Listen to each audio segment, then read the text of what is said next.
is an incredibly tight-knit community, and everybody has come together to offer support not only to the family but to the police department as a whole. It's really been inspiring to see. And it's also clear that everybody in Beech Grove has been touched by this tragedy, and it's been really inspiring to see so many people come together, because everybody has been impacted by this tragedy, but it's clear that everybody's working together to try to work through this tragedy. And there truly is strength in that community. And so thank you for your leadership, and thank you to the people of Beech Grove. This is also a situation that reminds you that Indianapolis is the biggest small town. Everybody's only a degree or two removed from each other. And I just want to give a personal thanks to so many people in the community who reached out to me to share their information about Officer Elliott and let me know what type of person Officer Elliott was, what type of police department we have at Beech Grove. And the consistent thing that I heard from people in the community was that he was someone who loved Beech Grove, but he became a police officer because he wanted to help people. And he wanted to make a difference in his community, and that's exactly what he was doing the day that he lost his life. He was responding to a call, he was responding to a domestic disturbance. When he arrived on scene, he literally heard someone crying for help, and he was responding to that emergency, offering help when he tragically lost his life. We couldn't be here, and we wouldn't be in a position to announce today's charging decision without the excellent work of law enforcement, both at IMPD and Beech Grove and the state police. And we were in a position to file murder charges today. In addition to the murder charge, we filed an attempt murder charge and a couple of other additional charges as it related to some of the other victims who were involved in this case. In addition to that, we filed life without parole today, which means that if convicted and the jury found that we had proved the aggravator beyond a reasonable doubt, that there would be no possibility of parole. Always in these types of cases, the death penalty is always a consideration.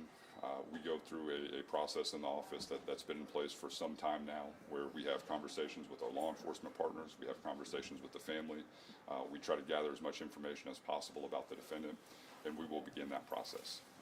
This is just the beginning stages of the criminal justice process with the initial hearing here today. We feel very fortunate to have the relationships that we have with not only people in the community, but people in law enforcement to help us build a strongest case possible. But the other thing I would just tell a lot of people is we've not even had the opportunity to interact with the family. And our message is very simple, that we'll begin those conversations when they're ready. When they're ready to talk, when they're ready to meet, when they're ready to walk through the criminal justice process, we're happy to do that. But we also want to be respectful and provide space to individuals who are definitely struggling, who are definitely grieving right now. And we want to do everything that we can to try to help everybody get through that process. We couldn't be here without our friends and enforcement.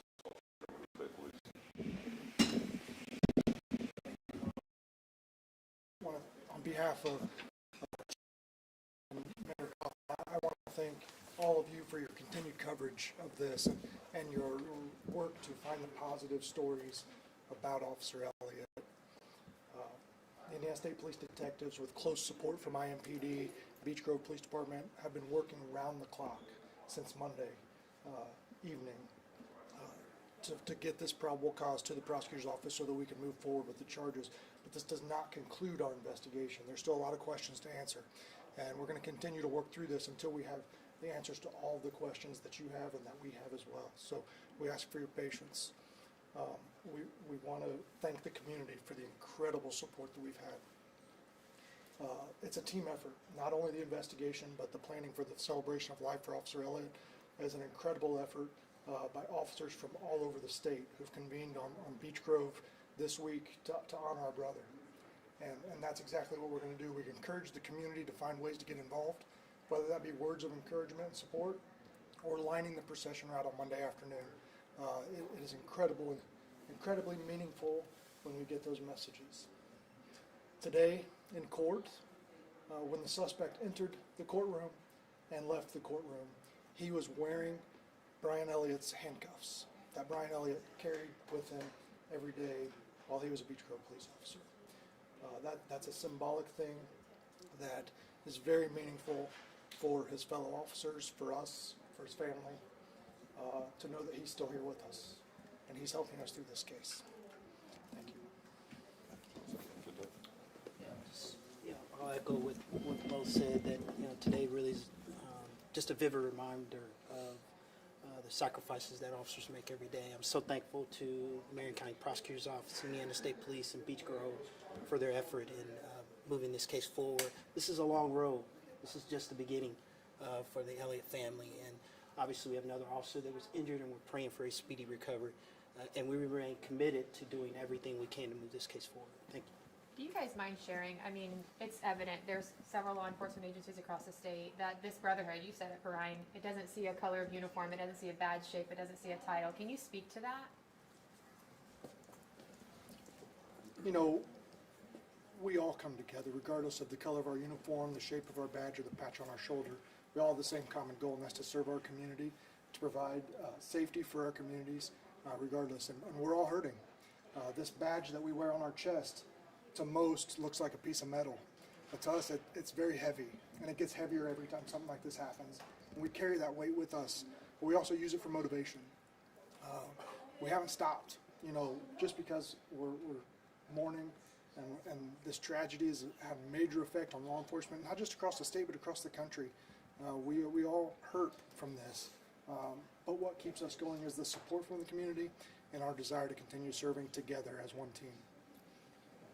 Prosecutor, the judge laid out, I mean, you talked about the possibility of the death sentence, but also she talked about the possible life sentence. Can you talk about the sentencing and time frame that you guys are looking and hoping for in this case? Well, as the case currently stands, the maximum penalty on a murder charge is ordinarily 65 years. In certain circumstances, we have the ability to ask for the life without parole enhancement, which we've done in this case.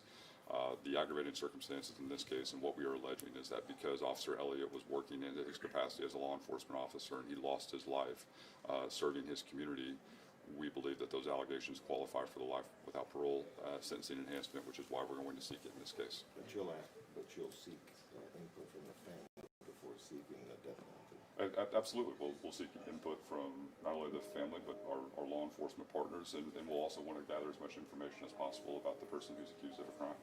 In this particular circumstance, we're dealing with an individual who'd never even been arrested in Marion County before. And his criminal history seems to have occurred in other states. We're making efforts to try to verify that information, learn as much about those cases as possible, so we can paint a complete picture to the court, the public, the family, to let everybody know exactly what type of profile we're dealing with. What circumstances go into a death penalty case? What would have to happen for that to come together? Well, I mean, there's the legal aspect of it is, you know, there are certain individuals who are not qualified based on, you know, is there an intellectual disability? Is there cognitive issues that would prevent the death penalty from being imposed? I think the second part of that equation is you have to have pragmatic conversations with people who are going to be most directly impacted by what's going on with the case. Unfortunately, you know, we just had a situation in Beech Grove where that was the last person to be executed, and that was 30-some years later.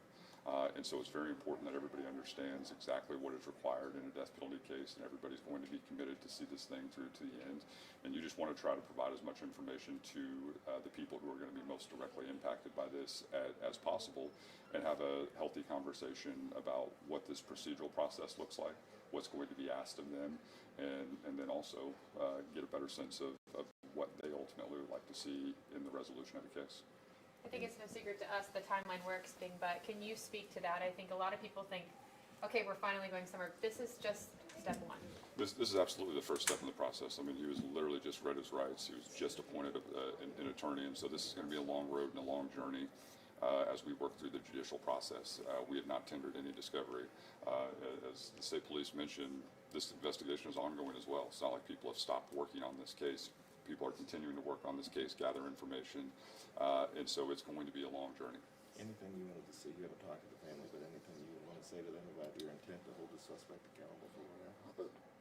For me, anytime you deal with, you know, the thing that always amazes me about these cases is you deal with people who just go through the most incredible circumstances and are confronting just incredible amounts of adversity in a very public way.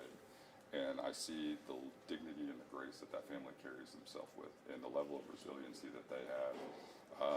That certainly, I think, inspires everybody to want to stand up and fight for them. But you also want to stand up for Officer Elliott, and you want to make sure that this process hopefully honors the sacrifice that he made to this community. Oh, one more. All right. Thank you. Appreciate it. Thank you. Thank you, sir.